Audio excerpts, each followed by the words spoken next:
বিশুদ্ধ ভাষাটা এত জরুরি যে আল্লাহ তাআলা তার প্রিয় হাবিবকে মায়ের বুকের দুধ থেকে বঞ্চিত রেখেছেন শুধু বিশুদ্ধ ভাষার জন্য।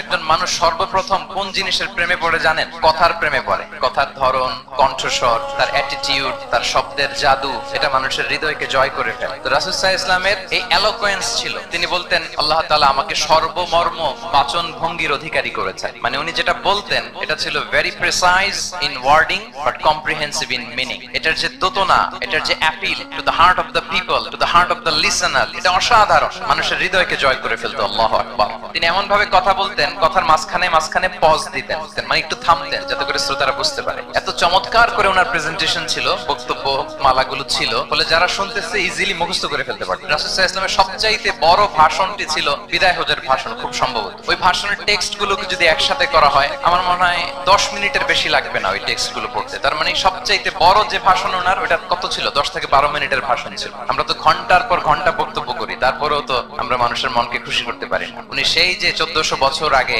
10 মিনিটের একটা ছোট্ট ভাষণ দিলেন, গোটা বিশ্ব আজও হাবুডুবু খায় ওই ভাষণের ভেতর, ঠিক কিনা বলেন? মাঝে মাঝে এমন আবেগঘন বক্তব্য উপস্থাপন করতেন সাহাবারা অশ্রুসিক্ত হতো। আবার যুদ্ধের ময়দানে যখন কমান্ড করতেন তখন তিনি রেগে যেতেন, উঁচু কণ্ঠে তিনি